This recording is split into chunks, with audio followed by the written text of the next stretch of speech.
సైతానుగాడన్ని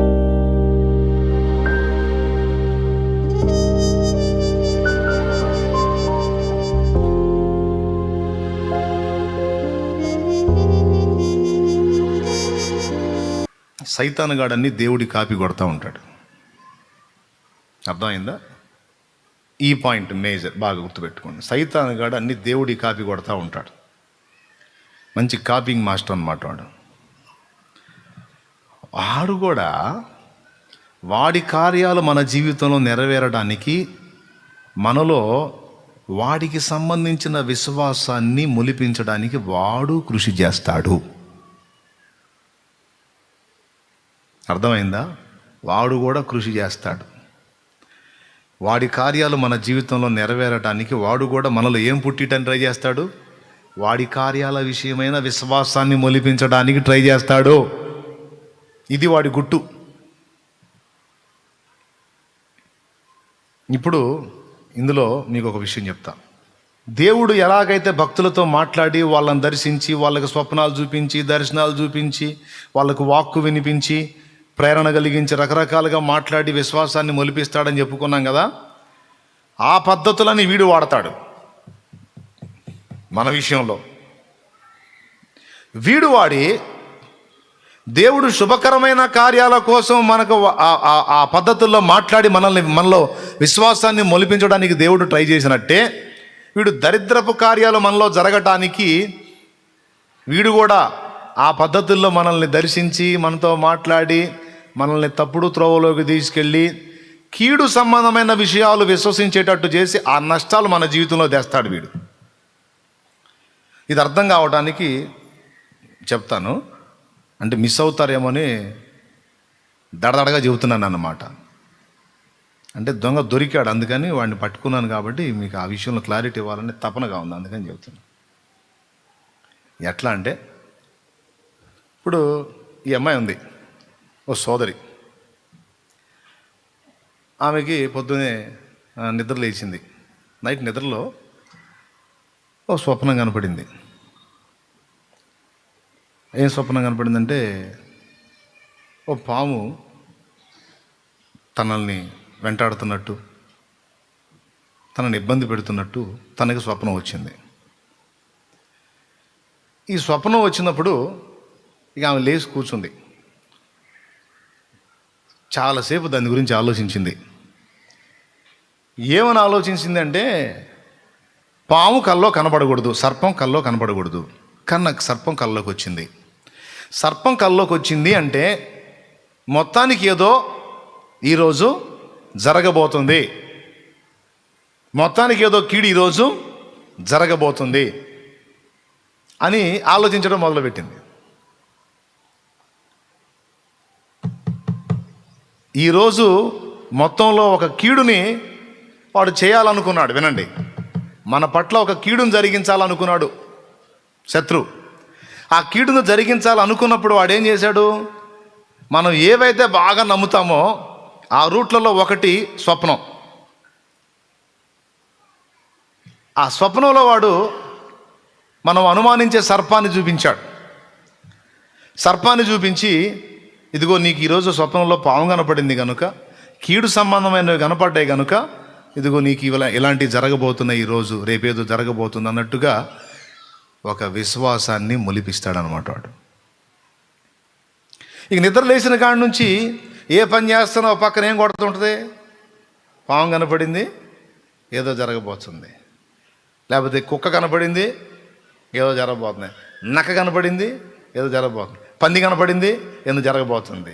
నాకు అట్ట కనపడింది, జరగబోతుంది. ఇట్ట కనపడింది, జరగబోతుంది. వాస్తవంగా వాడు అలా చూపించటం ద్వారా అప్పటిదాకా నీలో లేని ఒక గిలిని, అనుమానాన్ని, సందేహాన్ని, కీడు విషయంలో ఒకప్పుడు నీకు లేదు ఏ ఆలోచన, అది చూపించి కీడు జరగబోతుందని ముందు వాడు నీ చేతనే నమ్మిస్తున్నాడు. అర్థమైందా? ఒక నష్టం కలగబోతుందని ముందు నువ్వే నమ్మేటట్టు చేస్తున్నాడు వాడు. ఎంతమందికి అర్థమైంది? ఏదో ఒక వ్యతిరేకమైన దాన్ని చూపించి దాని విషయంలో నీ హృదయంలో ఒక డౌట్, నీకు ఆటోమేటిక్ కూర్చున్నా లేచినా ఏం చేస్తున్నావు పక్కన అది కొడతా ఉంటుంది. జరగబోతుంది, ఏదో జరగబోతుంది, ఏదో జరగబోతుంది, ఏదో జరగబోతుంది. నేను చెప్పనా, ఖచ్చితంగా జరగబోతుందని బాగా నువ్వు నమ్మేటట్టు చేసి నిజంగానే జరిగిస్తాడు వాడు. నిజంగానే నీ జీవితంలో ఆ కీడు చేయడానికి వాడు ముందుకు వస్తాడు. నీ జీవితంలో కీడు చేయడానికి ముందుకు వచ్చినప్పుడు ఆల్రెడీ నీకు దేవుడు తోడై ఉన్నాడు కదా, ఆయన ఆపుతాడు. రేయ్, ఏంటి నా బిడ్డ మీదకి వస్తున్నావు అంటాడు. వస్తున్నానంటే అది నమ్ముతున్నాడుగా. ఈరోజు ఒక కీడు జరుగుతుంది అనేది నమ్ముతున్నాడు కదా, ఆ విశ్వాసాన్ని ఆధారం చేసుకొని నేను వెళ్తున్నా. ఏదొచ్చినా నాకు దేవుడు ఉన్నాడు, అన్నిట్లో నాకు జయమే ఉంది, నాకు మేలు ఉందని నమ్మట్లా. నాకు పావం కనపడింది, ఏదో జరగబోతుందని నమ్ముతున్నాడు కాబట్టి అది ఆ విశ్వాసాన్ని ఆధారం చేసుకొని నేను కదులుతున్నా. అప్పుడు దేవుడు ఏం చేస్తాడు? పిచ్చి మొహమా, పాము కనపడితే ఇంకా అయిపోయినట్టేనా, లేకపోతే ఇంకొకటి కనపడితే అయిపోయినట్టేనా, నేను ఉన్నాను కదా. నువ్వేం చేయాలి? మోకాళ్ళుని ప్రార్థన చేసి ఆ భారాన్ని బాధ్యతను నా మీద వేసి, నువ్వు కీడు జరిగిద్ది, అది జరిగిద్ది, నేను పోతా, నాకు పెద్ద రోగం, నేను అట్టయిపోతా, నేను ఎట్టయిపోతా, ఇది మామూలు సమస్య కాదు, ఇది అట్లా, ఇది ఇట్లా ఎందుకు అనుకుంటున్నావు? దరిద్ర మొహమా. మా ఇంటి ఎవరో పోతారు, లేకపోతే నేను పోతా, లేకపోతే ఏదో అయిపోయిద్ది, అదే అయిపోయిద్ది, అబ్బాయికి ఏదో జరిగిద్ది, అమ్మాయికి ఏదో జరిగిద్ది. ఎట్లా ఎవడు అనుకోమన్నాడు నిన్ను? కాదులే ప్రభా, పాము వచ్చేసరికి. అరే పాము వస్తే దాని తల చితగొట్టినా నేను ఉన్నానుగా. కాదులే ప్రభా, నా వెంటబడిందిలే నాయన, అందుకని ఏదైనా జరగబోతుందేమో అని. నువ్వేం చేయాలని ఆశిస్తాడంటే, శత్రువు నీకు అది చూపించినప్పుడు నీవు మొదట దాన్ని లక్ష్య పెట్టవద్దు. ఒకవేళ నీకేదన్నా భయం అనిపిస్తే నువ్వేం చేయాలో? మోకాళ్ళుని ప్రార్థన చేసి ఆ బరువు నాకు అప్పచెప్పి, ఆ బాధ్యత నాకు అప్పచెప్పి నువ్వు నిశ్చింతగా ఉండాలా. నేను నాకు కనపడ్డది, శోధన కనపడ్డది, నాకు అనుమానం వచ్చింది, నేను ప్రార్థన చేశా, ప్రభువుకి అప్పచెప్పా, అయిపోయింది. ఇక నోట్స్ రాసి ఆయనకి ఇచ్చా, ఇంకా ఆయన చూసుకుంటాడు అని వదిలేసి, ఇక అది లేదు, ఇది కీడు లేదు, ఏమి లేదని వదిలేసి నువ్వు ప్రశాంతంగా ఉంటే వాడు నిన్నేం చేయలేడు. కానీ నువ్వేం చేస్తున్నావు? ఇంత బలవంతుణ్ణి పక్కన పెట్టుకొని వాడు చూపించినటువంటి వాటికి విశ్వసించి, వాటిని గురించి ఆలోచించి, వాటిని గురించి భయపడి గందరగోళం అయిపోయి చివరికి వాడే కదిలి నీ జీవితాన్ని పాడు చేసేటట్టు తలుపులు నువ్వే తెరుస్తున్నావు. ఇది మోసం. అర్థమైందా? నీకు ప్రేరణ కలిగిన, స్వప్నం కలిగిన, దర్శనం కలిగిన, మనుషులు చెప్పిన, నీ ఊహ ఆలోచనల్లో అలాంటి తలంపులు కలిగిన, ఇదేమైద్దో, అదేమైద్దో, ఇదేందో జరగబోతుంది, ఇదేదో అవుతుంది, ఎక్కువ వాడుతుంటాం. మొత్తానికి ఇది నీకేందో మూడింది, మొత్తానికి ఏదో జరగబోతుంది, మొత్తానికి ఏదో అయిద్ది, నాకు అనిపిస్తుంది. నిజంగానే అయిద్ది. అది నీకు అనిపిస్తుంది కదా, నువ్వు దాన్ని విశ్వసించావు కదా. నీకు అనిపించిన దానికి నీకు కీడు కనిపిస్తేనేమో కీడు చేసేవాడు కదులుతాడు. మేలు జరిగిద్ది అనిపిస్తుందను మేలు చేసేవాడు కదులుతాడు. ఇది రహస్యం. నష్టము కలిగేటట్టుంది అను నష్టపుచ్చువాడు కదులుతాడు.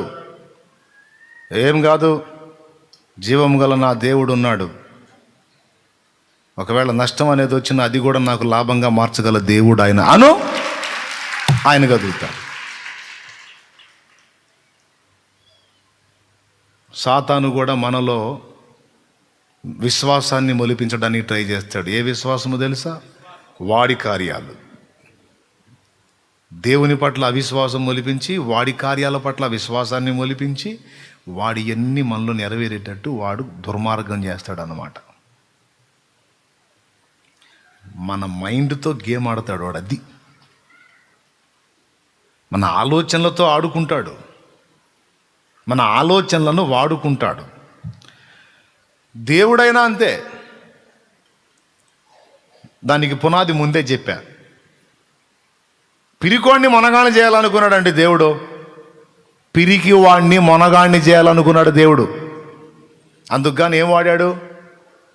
పరాక్రమం గల బలాఢ్యుడా, నీకు యెహోవా తోడై ఉన్నాడు, నీకు జయం. అది దేవుని మాట. నువ్వు మనగాడివే, నువ్వు సాధిస్తావు, అంతే. లే, నిన్నేది ఆపజాలదు, నీకెదురు లేదు, పద అనే మాటలు వాడి ఆ పిరికోడిలో ఏం పోశాడు? అదే లూసిఫర్ వచ్చాడు అనుకో బలవంతుడి దగ్గరికి. బలవంతుడని ఫీల్ అవుతున్నాడా? నువ్వు బుస్సే, అంత లేదు, ఓవర్ యాక్షన్ వద్దు, ఎగస్ట్రాలు వద్దు, అంత లేదు, ఆపాలి.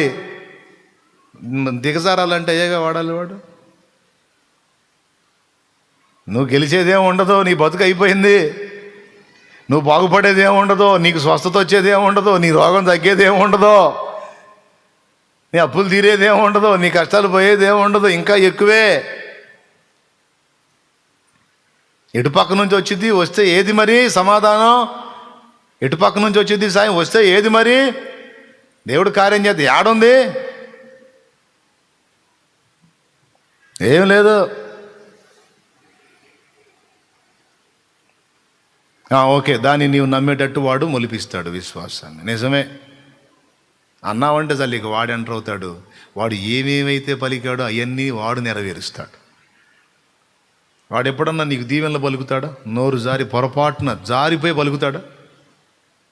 నీకు దీవెన, అభయము, ధైర్యము, స్వస్థత, ఆరోగ్యము, ఆయుష్, అభివృద్ధి, శుభం, మేలు ఇవన్నీ పలికేవాడెవరు? పెద్దగా వీటికి రివర్స్లో పలికేవాడెవరు? అభద్రతా భావం, కీడు, బలహీనత, రోగం, నష్టం, కష్టం, ఈ దరిద్రం అంతా పలికేవాడెవడు? పెద్దగా దేవుడైనా విశ్వాసాన్ని మొలిపించే కార్యం చేయాలి. సైతానైనా వాడి కార్యాలు మనలో జరగాలంటే ఆ దిశగా విశ్వాసమే మొలిపించాలి. దయ్యం పట్టిందని నా దగ్గరకు తీసుకొస్తారు. ఎన్నోసార్లు చెప్పాలనుకున్నాను, కానీ ఇప్పుడు అవకాశం ఇచ్చాడు. చాలా సంగతులు నేను అనుకున్నప్పుడు చెప్పనివాడు, మరో టైంలో చెప్పిస్తాడు దేవుడు. అదొక వింతైన అనుభవం నాకుంది. ఒక విషయం నాకు అందగానే వెంటనే నేను ఉపలాట పడతాను మీకు అందించాలని. కొద్దిగా ఆగురా బచ్చే అంటాడు ఆయన. దేవునికి స్తోత్రం, హల్లెలూయా. ఏది ఏ సందర్భంలో చెప్పించాలో ఆయనకి తెలుసు. మరి ఇప్పుడు ఎందుకు చెప్పిస్తున్నాడో నాకైతే తెలియదు. మొత్తానికి పలికిస్తున్నాడు.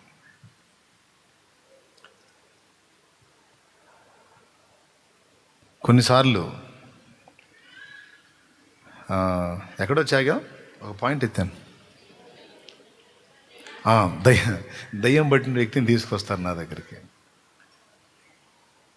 సరే, ప్రార్థన చేస్తా. ప్రార్థన చేసినప్పుడు గందరగోళం అంటుంటాడు. ఇదిలిస్తా ఉంటుంది మొత్తాన్ని. అటు నిజమే. అసలు ఆ దయ్యం ఆ వ్యక్తులకు ఎలా ఎంటర్ అయింది?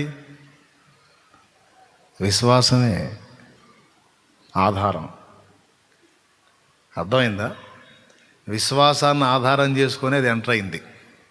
వినండి, విశ్వాసం ఉంచితేనే తలుపులు ఓపెన్ అవుతాయి, దేవుడికైనా దయ్యానికైనా. సదరు వ్యక్తులకు దురాత్మ ప్రవేశించింది అంటే 2 కారణాలు. ఒకటి, పెద్దలు పలికే మాటల్ని బాగా గుర్తుపెట్టుకొని వాటి గురించి కథలు చెప్పుకుంటారే, ఆ తలంపులన్నీ మైండ్లో పెట్టుకొని పదే వాటి గురించి ఆలోచించటం వాటికి తలుపులు తెరిచినట్టు అయింది. వస్తాయి. దేని ఆధారంగా ఒక దయ్యం మనిషిలో ప్రవేశించింది? పెద్ద చెప్పండి, విశ్వాసమే. రైట్. దేవుడు ప్రవేశించాలన్నా కూడా విశ్వసిస్తున్నావా? నమ్మి బాప్తీసం పొంది అంటాడు. విశ్వాసానికి, నమ్మకానికి గుర్తుగా బాప్తీసం పొందిన తర్వాత పరిశుద్ధాత్మ లోపలికి ఎంటర్ అవుతాడు. అట్లాగే దయ్యం ఎంటర్ అయినా కూడా విశ్వాసాన్ని ఆధారం చేసుకునే. నువ్వు దేవుడిని నమ్మితేనేమో దేవుడు ఎంటర్ అవుతాడు, దయ్యాన్ని నమ్మితే పెద్దగా. ఇప్పుడు ఆ మనిషిని తీసుకొస్తారు నా దగ్గరికి. ఎవరిని? దయ్యమును బహుగా నమ్మిన వ్యక్తిని. ఇప్పుడు ఆ దయ్యం ఎంటర్ అయింది. ఇక ఆ మనిషిని ఏళ్తం మొదలుపెట్టింది. ఆ మనిషి ఇంటి మొత్తాన్ని ఆడుకోవటం మొదలుపెట్టింది. తెచ్చినప్పుడు నేనేం చేస్తాను? ప్రార్థన చేస్తాను. ప్రార్థన చేస్తే కూడా వాస్తవంగా రూల్ ప్రకారం మర్యాదగా దయ్యం పోవాలి. కానీ ఇక్కడ దయ్యం పోదు. నాకు తెలుసు ఆ మనిషి గలాటా చేస్తూ ఉంటుంది. ఎందుకంటే ఆ దయ్యం ఎందుకు పోదంటే, ఆ మనిషిలో దయ్యపు పీడిత ఎవరైతే ఉన్నారో, స్త్రీ కానీ పురుషుడు కానీ, ఆ మనిషిలో ఆ దయ్యం పట్ల విశ్వాసం ఉన్నంత వరకు దానికి సీటు ఉన్నట్టే. అర్థమైందా? నువ్వేమో వెళ్ళిపోమంటున్నావు బ్రదరు, అవతల నాకు సీటు ఉందిగా. ఆ మనిషి స్వాగతించింది, నేను వచ్చాను. నువ్వు వెళ్ళమంటే ఎట్టు కుదిరింది? మరి ఆ మనిషి అవకాశం ఇవ్వాలి కదా. దేవునికి స్తోత్రం. అందుకని ఇప్పుడు నేను దాన్ని వెళ్ళగొట్టడంతో, నేను దాన్ని గద్దించడంతో పాటు ఆ వ్యక్తి కూడా నాకు సపోర్ట్ చేయాలి. అంటే ఏంటి? ఆ వ్యక్తిలో కూడా నేను దేవుని పట్ల విశ్వాసాన్ని మొలిపించాలి. అందుకు నేను ప్రార్థన చేసి ఒక మాట చెప్తా ఆ వ్యక్తికి. ఏమని చెప్తానంటే, నువ్వు జీవం గల దేవుని సన్నిధికి వచ్చావు, ఆయన బలవంతుడు. నువ్వు ఏ దయ్యాలో, భూతాలో, దురాత్మలో, సైతాన్ అంటున్నావో వీటన్నిటికంటే కూడా ఆయన అధికుడు. ఆయన నిన్ను విడిపించున్నాడు. ఆ దురాత్మ శక్తి నీ మీద నుండి వెళ్ళిపోయింది. దాని ప్రభావం ఇక నీ మీద పనిచేయటం లేదు. ధైర్యంగా ఉండంట. దాని శక్తి నీ మీద ఇక పని చేయటం లేదు. దాని శక్తి దేవుని ఎదుట నిర్వీర్యమైపోయింది. దాని శక్తి నీ మీద పని చేయటం లేదు. ధైర్యంగా ఉండంట. అంతే. మరుక్షణం దయ్యం ఉండదు ఇక మనిషిలో.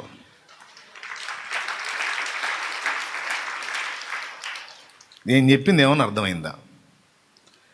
దాని శక్తి నీ మీద పనిచేయటం లేదు, దేవుని ప్రభావం నిన్ను ఆవరించింది అన్నప్పుడు, అప్పటిదాకా దయ్యాన్ని నమ్మి అవకాశం ఇచ్చింది కదా, ఒక్కసారిగా ఆ తలుపు బ్రేక్ అయిపోయింది దానికి, ఇక దయ్యానికి. అంటే ఎట్లుంటుందంటే పట్టుకొని లాగి బయటేసినట్టు ఒక్క క్షణంలోనే.